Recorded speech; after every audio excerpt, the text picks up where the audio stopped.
आप सभी का संस्कृत विज्ञान की कक्षा में हार्दिक स्वागत है।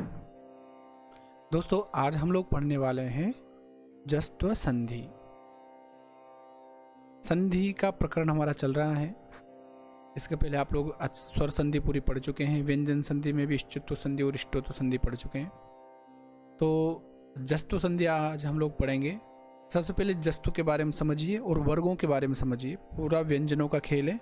अगर आपको एक बार में व्यंजन समझ में आ गए और याद हो गए तो आपको पूरी संधि बहुत ही आसानी से समझ में आ जाएगी। और व्यंजन अगर याद नहीं हुए, वर्ग अगर समझ में नहीं आए तो आपको इसमें बहुत कठिनाई आएगी। उसको बहुत सरलता से आप लोग समझ सकते हैं। ध्यान से सुनिए। जस्तु का मतलब होता है ज ब ग ड त। मतलब इस संधि में या तो ज होगा या ब होगा या ग होगा या ड होगा या द होगा।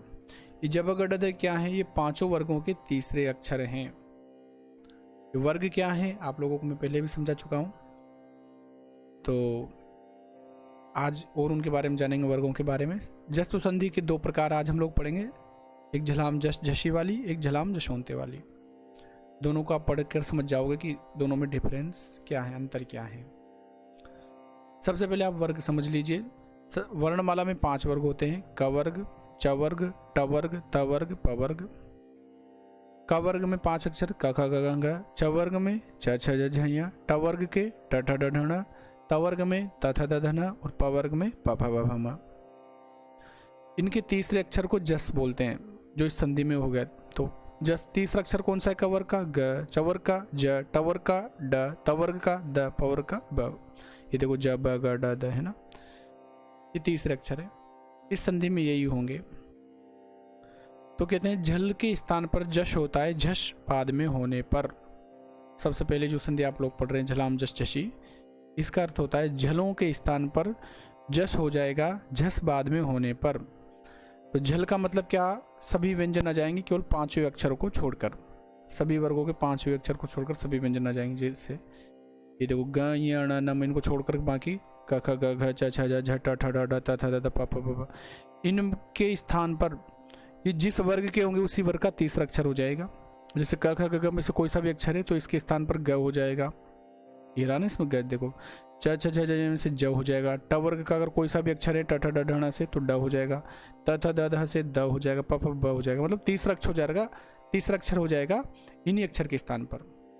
बस शर्त ये है कि बाद में झश होना चाहिए। मतलब वर्गों के तीसरे और चौथे वर्ण बाद में होना चाहिए। ग घ ज झ ड ढ द ध ब भ अगर ये बाद में रहेंगे, कोई सा भी बाद में हो किसी भी वर्ग का, तो पूर्व वाला वर्ण अपने ही वर्ग के तीसरे अक्षर में कन्वर्ट हो जाएगा।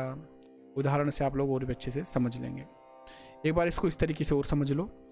झल के स्थान पर जश होता है झश बाद में होने पर। भावार्थ झल मतलब वर्गों के 1 2 3 4 वर्ण, इनके स्थान पर उसी वर्ग का तृतीय वर्ण हो जाता है। यदि बाद में किसी वर्ग का चतुर्थ या तृतीय वर्ण हो तो झल में ये वाले अक्षर आ जाते हैं, पूरे व्यंजन आ जाते हैं। सब इनके 5वें अक्षर को छोड़ दो सभी वर्गों के, और सह भी आ जाते हैं। होएंगे क्या? ये हो जाएंगे जब ग ड द। मतलब ये जिस वर्ग के रहेंगे, जैसे क ख ग घ रहेगा तो ग हो जाएगा। च छ ज झ होगा तो ज हो जाएगा। जिस वर्ग के रहेंगे उसी वर्ग का तीसरा अक्षर हो जाएगा। शर्त क्या है? बाद में ये वाले अक्षर बाद में होना चाहिए।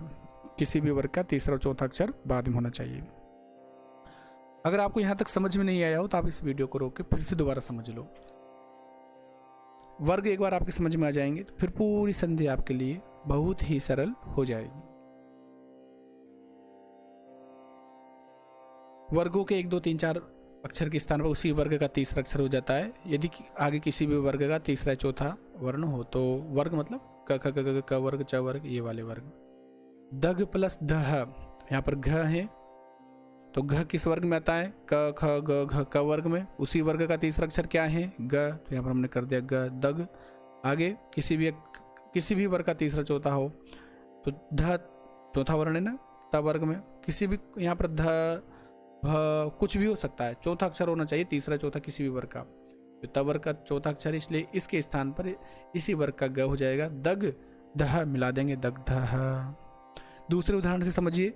बुध प्लस दीही, तो यहाँ पर ध है त वर्ग का चौथा वर्ण, तो इसके स्थान पर तीसरा वर्ण हो जाएगा बुध दीही मिला देंगे बुद्धि ही। वैसे सिद्ध दीही द हो जाएगा सिद्धि ही। 130 प्लस बी ही, यहाँ पर श है तो अब देखो औरों में तो तीसरा अक्षर कर रहे थे, लेकिन अब श का तो कोई अक्षर तीसरा अक्षर होगा नहीं, तो इसके स्थान पर हम लोग क्या करेंगे, ड करेंगे। तो इसके स्थान पर श के स्थान मूर्धन्य श रहेगा, तो मूर्धन्य श के स्थान पर जब अगर ड में से ड हो जाता है, तो तुड बिही तुषग्रभ्याम, तो श के स्थान पर ड कर देंगे तुडभ्याम। अब ये क्यों हुआ, तो आपको मैंने शुरू में उच्चारण स्थान पढ़ाए थे, संज्ञा प्रकरण की वीडियो में आपको याद हो, तो इसमें पूरा काम उच्चारण स्थानों के हिसाब से ही होता है। तो क वर्ग में जैसे ग होगा तो क ख ग सबका उच्चारण स्थान है कंठ, तो कंठ का उनके स्थान पर ग हो जाता है। वैसे त वर्ग में तीसरा अक्षर होता है, मतलब उसी के उच्चारण स्थान वाला हो जाता है। तो स में क्या होगा कि अब इनका उच्चारण स्थान जब मिलाते हैं तो ये जो मूर्धन्य श होता है षटकोण वाला, इसका उच्चारण स्थान होता है मूर्धा। तो जब ग ड द इन पांचों अक्षरों में से, इन जश में से अपन को ये ड ऐसा मिलता है जिसका उच्चारण स्थान मूर्धा होता है। तो ये जो मूर्धन्य श रहेगा इसके स्थान पर क्या हो जाता है, ड हो जाता है। मान लो अगर ये रहे तालव्य श, तो इसके स्थान पर क्या होगा, इसके स्थान पर ज हो जाएगा, क्योंकि ज का उच्चारण स्थान भी इष्टुत्व है, वो सॉरी तालु है। और स होगा तो इसके स्थान पर क्या हो जाएगा, द हो जाएगा। तो अगर ऐसी सिचुएशन आती है तो इनका ये तीसरा अक्षर उनके उच्चारण स्थान के हिसाब से हो जाता है। ह का कंठ है तो के स्थान पर ग हो जाएगा। ऐसे उदाहरण लेकिन मिलते नहीं है, केवल इस मूर्धन्य श वाले उदाहरण अधिक मिलते हैं। त्वक प्लस धारणम, बताइए क्या बनेगा, कर लीजिए तीसरा अक्षर इसी वर्ग का, त्वग धारणम। जगत प्लस धाता, तवर का तीसरा अक्षर कर लीजिए द, जगत धाता। ककुभ प्लस गामी, पवर का तीसरा अक्षर ब कर लेंगे, ककुब गामी। दूसरी इसी में दूसरा पद है झलाम जशोंते। एक तो झलाम जस जसी वाला पढ़ लिया, काम वही है, इसमें थोड़ा सा चेंज हो जाता है भाई। इस ये जो इधर वाले अक्षर, इसके स्थान पर तीसरा अक्षर हो जाएगा, त के स्थान पर द, के स्थान पर ग, पहले के जैसे ही। झलो के स्थान पर जश होता है, बस उसमें इतना कि बाद में झस होना चाहिए, और इसमें ये कि बाद में कुछ भी नहीं हो तो भी ये काम हो जाएगा। और अगर हो तो फिर ये वाले अक्षर हो, कौन कौन से, वर्गों के आगे तो स्वर होना चाहिए, स्वर पूरे स्वर आ जाएंगे ऐसे लेकर अह तक, और या फिर तीसरे चौथे पांचवें वर्ण हो, या फिर ह या वर्ण रहे। तो यदि ऐसी सिचुएशन फंस रही है और अपन को करना है तो भी अपन जस्तु संधि कर देंगे। तो देखो अर्थ, यदि पद के अंत में, अभी तक का जो काम था वो बिना पद के हो रहा था, पद के साथ भी हो रहा था, लेकिन वहां पर वो प्रवृत्त हो रहा था जलाम जस जसी, वैसी सिचुएशन आने पर। और यदि मान लीजिए पद के अंत में ऐसी सिचुएशन हो, पूरा पद हो, जैसे जगत पद है, वाक पद है, दिक् पद है, तो पद के अंत में अगर ये का ऐसे कोई भी जल वर्ण आ जाए, पूरे वर्गों के कोई भी वर्ण आ जाए पंचम वर्णों को छोड़ के, तो उनके स्थान पर उसी वर्ग का तीसरा वर्ण हो जाएगा।